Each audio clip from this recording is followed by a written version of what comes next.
Kadaama gw'olaba oyo afiiridde mu buliri, afudde kibwatukira, afudde kikutuko, talwadde yadde n'okubaako n'akasujja, tabadde yadde n'awamuluma n'awamu.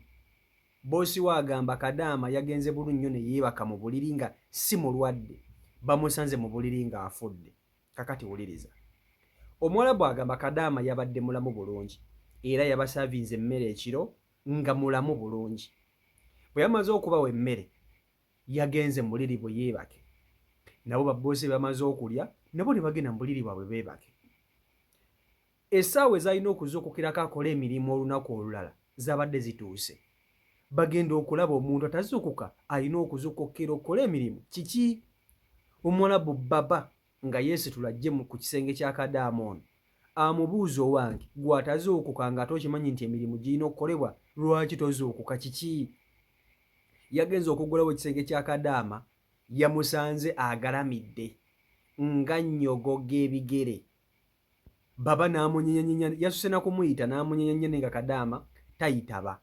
Kwe kuyita mama mukazi we n'amugamba wange sooka ojje ono tabanga tuli wano naye nga yatufuddeko dda mu nju. Bagenze okutuuka ku Kadaama okumuzuukusa nga Kadaama tayitaba.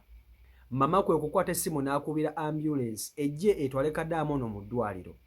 Abambulensi bagenze okujja ne bagamba baba bano nti ono temutawaana, ono yafudde dda, ono mufu, nga Kadaama yafudde dda mu buliri nga mufu.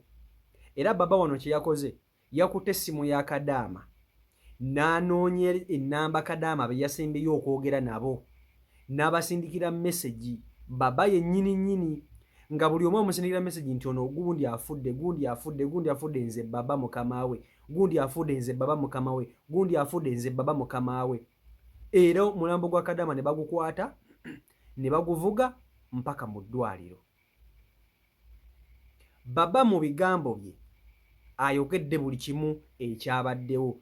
Ateeka okuba nga famire Kadaama ono gy'abadde akolera si mbi, si bantu babi, kubanga baba ayogedde buli kimu ekyabaddewo. Kakati bw'oba ng'omanyi Kadaama ono, either nga mukwano gwo watambula naye, oba ng'obadde oyogera naye, oba ng'omanyi famire ye, ayinza obba nga muntu wo, bambi mumunoonyeeko mukole ekisoboka kyonna kyonna okulaba nga tesika omulambo gwe guddizibwa e Uganda. Oba omanyi kampuni gye yayitamu ng'agenda ku kyeyo, naye osobola okuba nti ate ogikomentinga wabo ne batandikirawo okuyamba. Kankutuuseeko eddoboozi lya baba ng'ayogera mu bigambo bye baba kennyini, baba w'ono Kadaama, boosi we. Video yiyo. I'm sorry, brother. Check the report. Yesterday, the last night, go to sleep the room. Maybe after 1 hour, Mama called me. Baba come to check Faima. No answer. Direct. Come and take. Till the emergency and the ambulance come to home. Tell me Faima is dead. Take to hospital now. In the freezer in the hospital. I am today send all people to office Consulia Uganda in Jeddah. Only in this time I can take the number Sister Faima in Jeddah and in the Riyadh. Until Qadarullah. La hawla wa la quwwata illa billah. La hawla wa la quwwata illa billah. Kakati okusookera ddala kambabuulire kino bino mu bitegeere. Abaana bangi bali ku byeyo naye nga bayita mu bintu ebitoogerekeka. Nga tasobola nakeera kumakya kugamba boosi we nti kino kinnuma. Kino nabwe kiti kinnuma. Nga tasobola. Ng'alina obulamu bw'ayitamu obw'okunyigirizibwa ng'omuntu newankubadde bakama be balungi. Naye ng'obulamu bwe ye ng'omuntu tali bulungi. Baana bangi bali eyo. Kati omuwala bona asobola okuba nga teyabadde muntu mubi eri Kadaama we. Kisoboka bulungi nnyo okuba nga yabadde boosi mulungi. Naye Kadaama abadde ayina alabika embeera gy'ayitamu oba ng'alina ebintu ebimuluma byabadde tagamba babboosi be. Omanyi omuntu agenda okufa aba alina ensonga lwaki aba n'ekimusse katono ye kale teyalwadde naye okusinziira ku babboosi be bo bagamba teyalwadde naye asobola okuba nga yabadde n'ekimuluma naye nga teyakigamba babboosi be. Kubanga Abawarabu banene abamu si bangu. Tosobola kukeera ku makya n'omala gamugamba nti owange mpulira bwe nti ne bwe nti kino nabwe kinnuma, kubanga si buli Mwarabu nti aba asobola okukuyamba n'okudduukirira. Kati bakadaama basinga obungi beesigaliza ebintu ebyo n'afuna engeri gy'ayinza okukivaamu oba okukyewonyamu mpola mpola. Naye nga baana bangi balwala, n'akola nga mulwadde, n'akola nga alina obulumi, omugongo gumuluma, ekifuba kimuluma, omutwe gumuluma, omusujja gumuluma, naye ng'olina okukola emirimu gy'Omuwarabu gyonna gyonna ate ogimalirize. So abaana basinga obungi bakola naye nga bakola balwadde. Atuuka ekiseera obulamu ne bugaana ne butendewala ne bugamba olwo tetugenda kusukkawo, otukase ekimala ate nga tafuna na bujjanjabi. Nga mulwadde naye nga tafuna bujjanjabi. Munda aba mulwadde naye nga kungulu alaga nti mulamu, kubanga Omuwarabu ye kyalina okulaba. Oba okitegera ekintu ekyo? Baba kyalina okulaba ne mama nti oli mulamu naye nga gw'omanyi bw'oba owulira munda. So n'olwekyo bw'obanga Kadaama ono omumanyi, ayinza okuba nga abadde mukwano gwo, ayinza okuba nga watambula naye ng'ogenda ku kyeyo, oyinza okuba nga omulabira wano naye ng'obadde onyumya naye, oyinza okuba nga omanyi famire ye.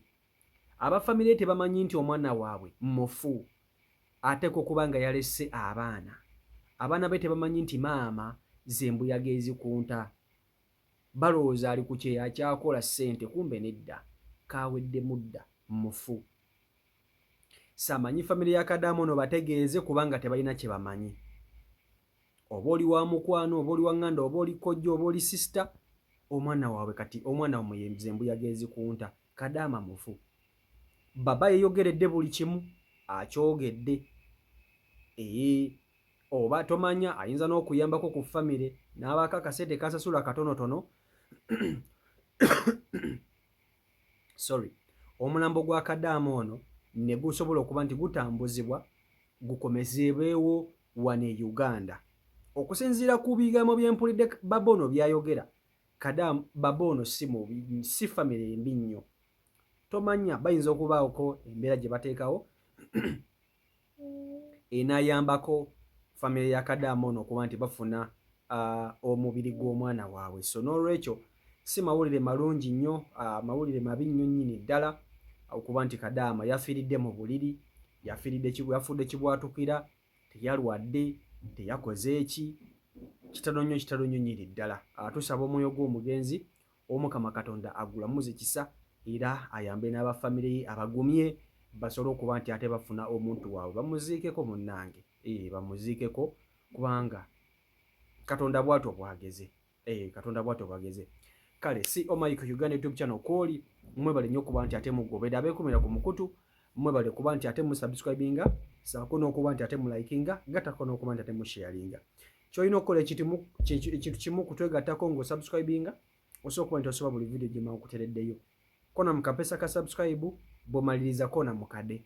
Akadde ako kajje mu personalize okateke mu all nti bwe ntakayo video gw'osooka okugiraba ejja bugizi notification ku ssimu yo n'oba ng'otulaba bulungi nnyo nnyini ddala. So mbaagala nnyo mwenna, Omukama Katonda abankuumire, abankolera obulungi obutagambika.